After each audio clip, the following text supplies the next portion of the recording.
Mga tol, ngayong gabi, malakas magpa-gout attack na papaitan ang banat natin ngayong gabi. Pero no worries ako dahil may gout X para dyan. Kaya di ko na patatagalin tong trip na to tol. Samahan nyo na ako mamalengke ngayong madaling araw. Inagahan ko ang bili para quality na laman loob ang magit natin sa mga source ko sa palengke. 290 pesos lang, may isang set ka na ng papaitan. Bumili na rin ako ng mga aromatics. Pag uwi ng bahay, rekta edlis ng kalan. Lagay natin tong mga lamang loob, tas asinan natin. Naghulog na din ako ng luya at tanglad pang tanggal ng mga unnecessary bad shit smell ng baka. Lagay na rin ako ng suka. Saan natin i-pressure cook ng 20 minutes. Sibak naman tayo ng luya. Niliitan ko ang hiwa para mas malasa. Sunod naman natin tong sibuyas. Tas sunod natin tong bawang. Sibak na rin tayo ng onion leeks para dagdag sarap sa sabaw ng papaitan. At okay ng mise en place natin. Set aside muna yan. Tas dito naman after 20 minutes okay na tong pinapalambot natin. Hanguin na natin to.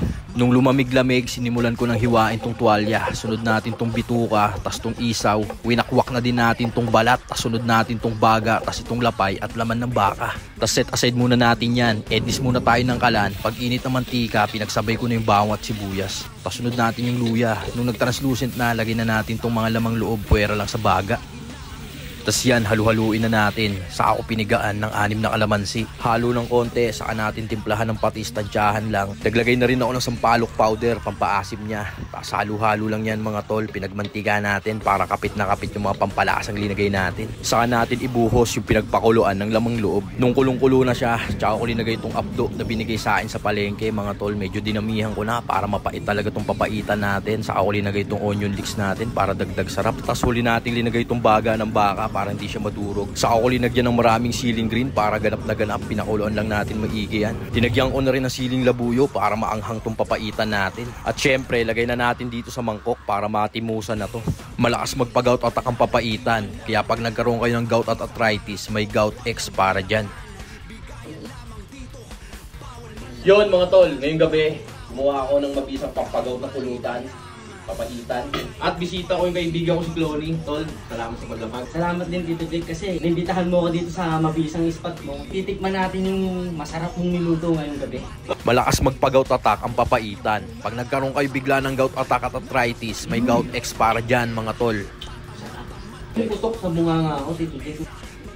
Parang nararamdaman ko may kulang. Nandito na rin shot glass. Tagayan mo na yan, tol. Nga pala, bawal pala dito tiki-tiki, di ba? Ay, oo. Yari. Ginamit na sa akin yung pinagbabawal na salita. Kaya yun, nakalaw mong bisa. Yan! Yun, oh. Bawal tiki-tiki shot kay Otits, boss. Ikaw naman tatagayan ko ngayon, Tito Jake. Sige, tiyan mo ng isang mabisa dyan. Minsan lang din ako dumalaw sa'yo dito eh. Kasi syempre, puro tayo trabaho. Kaya kailangan, mag-relax tayo. Tsaka bawal ang tiki-tiki shot. Yun na nga. Ano, tol? Bakbakan pa natin to. Bisa. Ako naman babakbak par. Kita mo ba yan?